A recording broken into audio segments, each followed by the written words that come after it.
ಈ ಕಾರ್ಯಕ್ರಮದ ಪ್ರಾಯೋಜಕರು ಗಡಿಯಾರ್ ಗ್ರೂಪ್ ಆಫ್ ಕಂಪನೀಸ್. ಗಾಜಾದ ಕುರಿತಂತೆ ಅಮೆರಿಕದ ಅಧ್ಯಕ್ಷ ಟ್ರಂಪ್ ನೀಡ್ತಾ ಇರುವ ಹೇಳಿಕೆಗಳು ಯೋಜಿತವಾಗಿ ಹೆಣೆದ ಸಂಚಿನ ಭಾಗವೇ? ಮುಖ್ಯ ವಿಷಯದಿಂದ ಜಗತ್ತಿನ ಗಮನವನ್ನು ಬೇರೆಡೆ ಸೆಳೆಯುವುದಕ್ಕೆ ಮತ್ತು ಫೆಲಿಸ್ತೀನಿನ ಸುತ್ತ ನಿಜವಾದ ಚರ್ಚೆ ನಡೆಯದಂತೆ ತಡೆಯುವ ಉದ್ದೇಶದಿಂದಲೇ ಅವರು ವಿಚಿತ್ರವಾಗಿ ಮಾತನಾಡುತ್ತಿದ್ದಾರೆ. ಇಸ್ರೇಲ್ ಪ್ರಧಾನಮಂತ್ರಿ ನೇತನ್ಯಾಹು ಮತ್ತು ಟ್ರಂಪ್ ಅವರ ಜೊತೆಗೂಡಿಯೇ ಈ ಸಂಚನ್ನ ಹೆಣೆದಿದ್ದಾರೆ. ಈ ಅನುಮಾನಕ್ಕೆ ಕಾರಣಗಳಿವೆ. ಗಾಜಾವನ್ನು ನಾವು ವಶಪಡಿಸಿಕೊಳ್ತೇವೆ ಮತ್ತು ಗಾಜಾದ ಜನರನ್ನ ಬೇರೆಡೆ ಸುರಕ್ಷಿತ ಸ್ಥಳದಲ್ಲಿ ನೆಲೆಗೊಳಿಸುತ್ತೇವೆ ಎಂದು ಟ್ರಂಪ್ ಹೇಳಿದ್ದಾರೆ. ಹೀಗೆ ಹೇಳುವುದಕ್ಕಿಂತ ಮೊದಲು ಇಸ್ರೇಲ್ ಪ್ರಧಾನಿ ನೇತನ್ಯಾಹು ಅವರ ಜೊತೆ ವಾಷಿಂಗ್ಟನ್ನಲ್ಲಿ ಮಾತುಕತೆ ನಡೆಸಿದ್ದರು. ಇದೀಗ ಅವರು ಇನ್ನೊಂದು ಮಾತನ್ನ ಹೇಳಿದ್ದಾರೆ. ಗಾಜಾವನ್ನು ನಮಗೆ ಇಸ್ರೇಲ್ ವಶಪಡಿಸಿಕೊಡುತ್ತದೆ ಎಂದು ಅವರು ಹೇಳಿದ್ದಾರೆ. The US will take over the Gaza Strip and we will do a job with it too.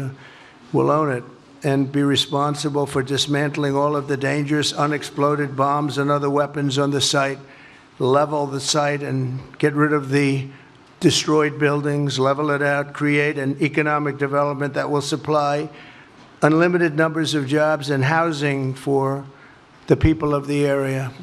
Do a real job, do something different. ಸಹಜವಾಗಿಯೇ ಟ್ರಂಪ್ ಅವರ ಮಾತಿಗೆ ವಿರೋಧ ವ್ಯಕ್ತವಾಗಿದೆ. ಸೌದಿಯಿಂದ ಹಿಡಿದು ಈಜಿಪ್ಟ್ವರೆಗೆ, ಟರ್ಕಿಯಿಂದ ಹಿಡಿದು ಯುಎಇವರೆಗೆ ಎಲ್ಲರೂ ಈ ಯೋಜನೆಯನ್ನು ವಿರೋಧಿಸಿದ್ದಾರೆ.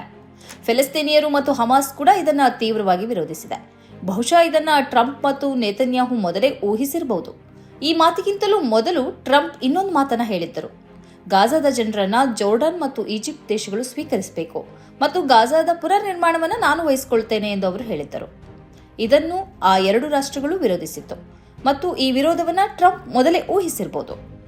ಇದೀಗ ಫೆಲಿಸ್ತೀನಿನ ಪರಿಸ್ಥಿತಿ ಹೇಗಿದೆ ಅಂದರೆ, ಸ್ವತಂತ್ರ ಫೆಲಿಸ್ತೀನ್ ಎಂಬ ಪ್ರಶ್ನೆಗಿಂತ ಹೆಚ್ಚು ಗಾಜಾವನ್ನ ಅಮೆರಿಕ ವಶಪಡಿಸಿಕೊಳ್ಬೇಕೋ ಬೇಡವೋ ಎಂಬಲ್ಲಿಗೆ ಚರ್ಚೆ ತಿರುವು ಪಡೆದುಕೊಂಡಿದೆ.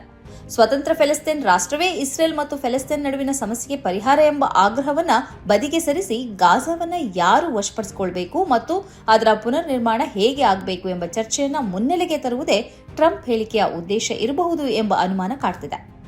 ಗಾಜಾದ ಜನರನ್ನ ಯಾರು ಸ್ವೀಕರಿಸಬೇಕು, ಅಲ್ಲಿ ಏನೆಲ್ಲ ಕೆಲಸಗಳನ್ನ ಮಾಡಬೇಕು ಎಂಬುದನ್ನೇ ಚರ್ಚೆಯ ಮುಖ್ಯ ಭೂಮಿಕೆಗೆ ತರುವುದು ಟ್ರಂಪ್ ಅವರ ಉದ್ದೇಶವಾಗಿರುತ್ತದೆ.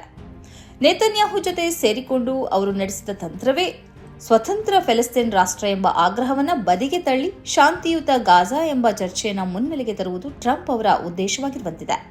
ಟ್ರಂಪ್ ಅವರ ಈಗಿನ ಹೇಳಿಕೆಯನ್ನು ನೋಡಿದ್ರೆ ಗಾಜಾದ ಪುನರ್ ನಿರ್ಮಾಣಕ್ಕಿಂತ ಹೆಚ್ಚು ಸ್ವತಂತ್ರ ಫೆಲಿಸ್ತೀನ್ ರಾಷ್ಟ್ರ ಎಂಬ ಚರ್ಚೆಯನ್ನು ಬದಿಗೆ ಸರಿಸುವುದು ಮುಖ್ಯ ಉದ್ದೇಶವಾಗಿರುವಂತೆ ಕಾಣಿಸುತ್ತದೆ.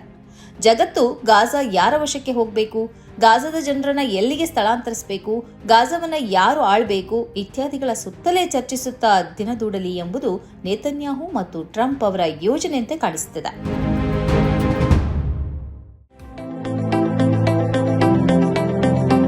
Gadiar Group of Companies, synonymous with excellence and innovation, stands as your dynamic partner for progress. Gadiar Group ensures safety as guardians in firefighting and builds vibrant communities in real estate. Building tomorrow, today.